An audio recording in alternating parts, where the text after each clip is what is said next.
Hello students, good morning to all of you. स्वागत है आपको हमारे यूट्यूब चैनल पे। और यहाँ पे आज हम लोग जवाहरलाल नेहरू के बारे में बात करेंगे। किनके बारे में? जवाहरलाल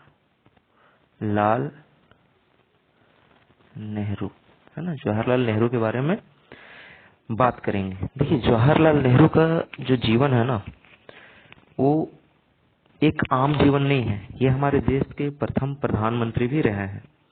ठीक है, तो जवाहरलाल नेहरू की जीवनी एक रोचक और प्रेरणादायक कहानी है। ठीक है, अभी के डेट में क्या चल रहा है कि बहुत सारे लोग जवाहरलाल नेहरू को क्रिटिसाइज करते हैं, बट ऐसा नहीं है। उन दिनों भी बहुत चैलेंजेस होते थे, है ना। और उन सभी चैलेंज को फेस करके ये व्यक्ति आगे बढ़े थे और देश का प्रथम प्रधानमंत्री बने थे। ठीक है, जिसमें उन्होंने भारत को स्वतंत्रता की और ले जाने में महत्वपूर्ण भूमिका निभाई। ऐसा नहीं है कि वे अकेले भारत को आजाद कराए थे, बट भारत आजाद कराने में, अंग्रेजों से आजादी लेने में इनका भी बहुत ही बड़ा महत्वपूर्ण योगदान रहा था। ठीक है, इसी को आगे देखते हुए हम लोग यहाँ देखते हैं। और उसके बाद भी देश की समृद्धि, समानता और शांति के लिए ये बहुत प्रयास किए थे। यहाँ पे मैं दो पिक लगाए हुए हूँ, और दोनों पिक में एक बार देखिए, यहाँ ये फोटो और ये फोटो, दोनों फोटो हम देखिएगा। यहाँ आपके जो सुभाष चंद्र बोस का ये पिक है, चाइल्डहुड पिक है, और इसमें ये वर्दी हालत में है ना, मीन्स वर्दी पहने हुए हैं। और यहाँ पे ये आई थिंक उस समय का पिक है, ये जब वे देश के प्रधानमंत्री बने थे, उनके बाद का पिक है ये। बच्चों से घिरे हुए हैं, बच्चों से इनको बहुत ही ज्यादा लगाव था। तो देखा जाए तो 14 नवंबर को इनका जन्म हुआ था, और 14 नवंबर को चिल्ड्रन डे के रूप में भी मनाते हैं। चिल्ड्रन डे के रूप में हम लोग क्या करते हैं, 14 नवंबर का दिन को सेलिब्रेट करते हैं। आइए इसी कहानी को आगे बढ़ाते हुए हम लोग आगे बढ़ते हैं। तो नेहरू का जन्म जो था कब हुआ था? 14 नवंबर को। कब हुआ था? 14 नवंबर 1889 को इनका जन्म हुआ था, और इसी के दिन में क्या है, चिल्ड्रन डे मनाया जाता है। ठीक है, चलिए। और इनका जन्म कहाँ था? इलाहाबाद में हुआ था। कहाँ था इनका जन्म? इलाहाबाद में, जहाँ उनके पिता मोतीलाल नेहरू एक प्रतिष्ठित वकील थे। देखिए, जवाहरलाल नेहरू के पिताजी एक प्रतिष्ठित वकील थे, और जवाहरलाल नेहरू भी एक वकील थे। 1912 में नेहरू को कैम्ब्रिज से कानून की पढ़ाई पूरी करके भारत में हाईकोर्ट में उन्होंने प्रैक्टिस किए, वहाँ मौका मिला और वहाँ प्रैक्टिस किए। परंतु इनका जो जीवन रहा है, कानून से ज्यादा समाज सेवा में इनका जीवन रहा है, और इसी में इनको बहुत ही ज्यादा खुशी मिला। ठीक है, खुशी मिला मीन्स समाज सेवा में इनका बहुत ज्यादा इंटरेस्ट रहा। चलिए अब आगे बढ़ते हैं। जन्म हुआ, जन्म के बाद पढ़ाई हुआ, उसके बाद देखिए वकालत का पढ़ाई भी किए ये, लेकिन जनता सेवा में इनको बहुत ही ज्यादा इंटरेस्ट था। 1919 में महात्मा गांधी के सत्याग्रह से के संघर्ष से प्रभावित होकर नेहरू कांग्रेस में सक्रिय हुए। किसमें सक्रिय हुए? नेहरू कांग्रेस में। और 1920 से 47 तक उन्होंने स्वतंत्रता के लिए संघर्ष में कई मुहिमों में हिस्सा लिया। बहुत सारे मुहिम में हिस्सा लिए। उस समय जो था, दौर जो चल रहा था, बहुत ही चैलेंजिंग का टाइम चल रहा था, है ना। अंग्रेज हर छोटे छोटा बात में क्या है, लोगों को जेल में डाल देते थे, और उस कारण से ये भी 9 से 10 साल तक जेल में बिताए हैं। ऐसे ही ये इनका नाम नहीं लिया जाता है, और अगर आप इनका क्रिटिसाइज करते हैं, इनका आलोचना करते हैं, तो आलोचना करने से पहले आपको सोचना पड़ेगा कि अगर आप उस पद पे रहते तो क्या करते। उस सिचुएशन में आप जाइए और फिर अपने आप को फील कीजिए कि आप क्या करते हैं, है ना। 10 साल तक जेल में बिता दिए, 10 साल तक। और फिर ये 10 साल जो था, 5 साल, समझ में आ रहा है ना, इस तरह से जेल में बिताए। यहाँ देखिए, यहाँ बच्चे के साथ में, आप यहाँ पे बताइएगा ये नेहरू जी जो है वो किन के साथ में है? मुझे लग रहा है कि ये इंदिरा गांधी के साथ में है, अपनी बेटी के साथ में। इंदिरा गांधी, आप बताइएगा जरूर, है ना। इंदिरा गांधी के साथ में आप बताइएगा, राइट। कमेंट करके आप बता सकते हैं, और इसी में हम लोग आगे बढ़ते हैं।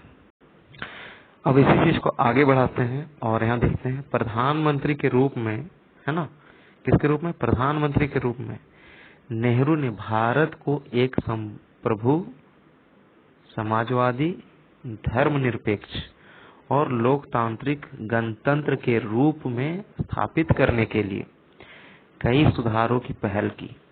देखिए, भारत एक समाजवादी होना चाहिए, मीन्स भारत के लोगों को समाजवादी होना चाहिए। भारत एक समाजवादी देश है, धर्मनिरपेक्ष देश है, लोकतांत्रिक देश है ना।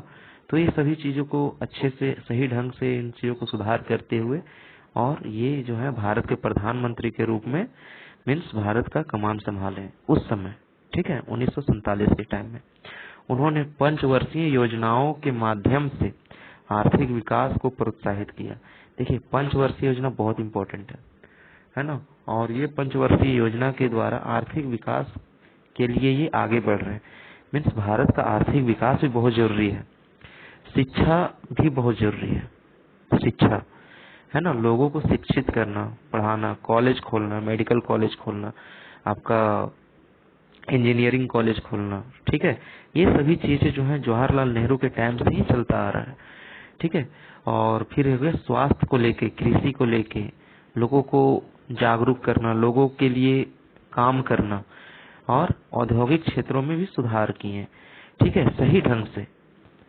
और उसमें जो है धीरे धीरे क्या, देखिए कोई भी चीजें होती है तो उस समय के लिए समझ लिए तो इम्पोर्टेंट है, फिर उसमें धीरे धीरे विकास होता है, ठीक है। बट मेन नींव जो है, मेन फाउंडेशन जो है उस चीज का कब रखा गया था, जवाहरलाल नेहरू के समय में रखा गया था।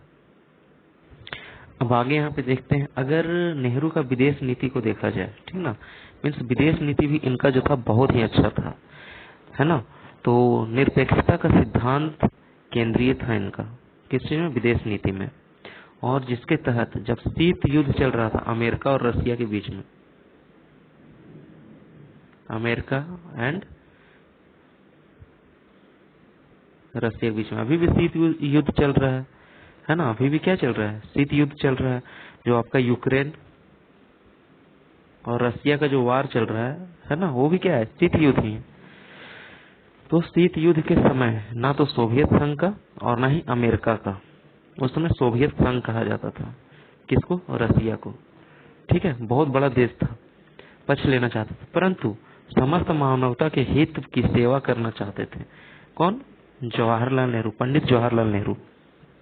और उन्होंने 1955 में बेडुंग में होते हुए भी असहयोगी सम्मेलन में हिस्सा लिया, और 1961 में बेलग्रेड में होते हुए गैर सहयोगी संस्था का स्थापना में महत्वपूर्ण भूमिका निभाए। कौन, जवाहरलाल नेहरू, ठीक है। चलिए, नेहरू की प्रमुख चुनौतियों में से एक था, क्या था, एक पाकिस्तान के साथ कश्मीर मुद्दे।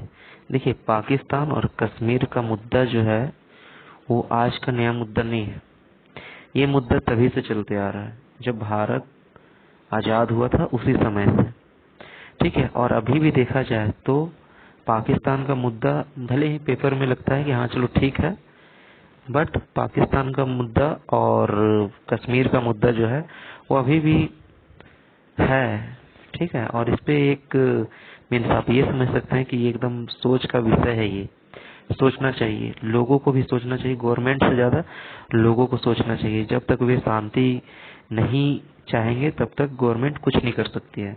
तो लोगों को यहाँ पे बहुत ही अच्छा कदम उठाने की आवश्यकता है, मानवता का कदम उठाने की आवश्यकता है, और सिर्फ इंडिया के ही नहीं, पाकिस्तान के लोगों को भी मानवता का कदम उठाना बहुत जरूरी है। तो अब आगे हम लोग बढ़ते हैं इसमें, जिसमें 1947-48 में पाकिस्तान के साथ हुआ था, 65 में हुआ पाकिस्तान के साथ, 71 में पाकिस्तान के साथ युद्ध हुआ, किसको लेके, कश्मीर को लेके। देखिए भाई साहब, कश्मीर को लेके यहाँ 3 युद्ध हुआ। और उसके बाद जो अब आगे जो होता है, यहाँ पे मैकमोहन होना चाहिए, मैकमोहन, मैकमोहन क्या है, ये जो है मैकमोहन, ये बॉर्डर का नाम है जो इंडिया और चीन के साथ लगता है, ठीक है। तो 1962 में चीन का हमला हुआ, और जो कि मैकमोहन पे हुआ था, कहाँ हुआ था, मैकमोहन पे, समझ में आ रहा है, तो ये भी मैकमोहन होगा, मैकमोहन, ठीक है। चलिए, अब हम लोग थोड़ा सा संक्षिप्त में देख लेते हैं। देखिए, जवाहरलाल नेहरू का जन्म 14 नवंबर 1889 में हुआ था। ठीक है, 1889 में, 14 नवंबर 1889 इलाहाबाद में हुआ था, उत्तर प्रदेश में। पिताजी का नाम मोतीलाल नेहरू था, एक प्रसिद्ध वकील थे और कांग्रेस नेता थे। माताजी का नाम था स्वरूप रानी, समाज सेवी थी ये भी। और अगर बात की जाए पत्नी का नाम था कमला नेहरू। 1916 में इनका शादी हुआ था और 1936 में इनका मृत्यु हो गया। संतान का बात करें तो इंदिरा प्रियदर्शनी, जो आपके जवाहरलाल नेहरू की सबसे, अगर देखा जाए तो बहुत ही अपनी पुत्री को बहुत ज्यादा मानते थे, तो इंदिरा प्रियदर्शनी इनका नाम था। और इनका जन्म 1917 में हुआ, 84 में इनकी मृत्यु हो गई। 66 से 77 तक ये देश की प्रधानमंत्री बन रही और 80 से 84 तक ये प्रधानमंत्री रही। राइट, अगर आगे इसमें देखें हम लोग नेक्स्ट, तो कार्य क्षेत्र देखें तो ये बैरिस्टर रहे। 1912 में प्रैक्टिस शुरू की और समाज सेवा में लग गए। फिर 1915 महात्मा गांधी से मिलने के बाद वो स्वतंत्रता संघर्ष सेनानी के रूप में सक्रिय हुए। फिर 1919 में भी रॉलेट एक्ट के विरोध में कांग्रेस नेता रहे और वहाँ पे देखा जाए तो 1920 में असहयोग आंदोलन में भी सक्रिय रहे और फिर प्रधानमंत्री बने 1947 में। ठीक है, भारत स्वतंत्रता के बाद। अब आगे आया जाए तो यहाँ देखा जाए इनका उपलब्धि क्या है। तो इनका उपलब्धि ये है कि भारत के स्वतंत्रता के लिए संघर्ष में आगे रहे। ये आगे बहुत सारे लोग थे बट ये भी थे, है ना। और भारत के संविधान के निर्माण में भी इनका योगदान रहा। 5 वर्षीय योजना जो इन्हीं के द्वारा लाया गया था, जिससे क्या आर्थिक, सामाजिक और शैक्षणिक विकास और निरपेक्षता तब विदेश नीति में भी बहुत अच्छा है इसका इनका योगदान है। ये जो पुस्तक लिखे हैं अन डिस्कवरी ऑफ इंडिया, ठीक है, और glimpse of the world history, glimpse of the world history, और ये है मेरी कहानी मेरा सपना। ये कुछ इनके बुक्स हैं, आई थिंक ये एक बार आप चेक कर लोगे। फिर अगर बात किया जाए तो फिर इनको सम्मान जो मिला है 1955 में, ये इंडिया का सबसे जो देखा जाए तो भारत रत्न से खुद को सम्मानित किए थे। और हाँ देखिए यहाँ पे कहीं लिखा होगा भारत रत्न, ये सर्वोच्च नागरिक सम्मान है, भारत रत्न से इनको सम्मानित किया गया था। और फिर 1956 में सोवियत संघ का जो सर्वोच्च सम्मान है लेनिन पुरस्कार, ये इनको दिया गया था। 1961 में यूनेस्को के द्वारा जो सर्वोच्च सम्मान है यूनेस्को के द्वारा यहाँ पीस प्राइज, ये इनको मिला था। और फिर इनका जो मृत्यु था वो 27 मई 1964 को इनका मृत्यु हो गया था। इनको हार्ट में इन्फेक्शन हो गया था और इन्फेक्शन के कारण क्या हो गया, इनका देहांत हो गया। तो इसी के साथ आज जो आप यहाँ पे देख रहे थे सुभाष चंद्र बोस के बारे में, सॉरी जवाहरलाल नेहरू के बारे में, ये एक बहुत ही इम्पोर्टेंट आज का टॉपिक रहा।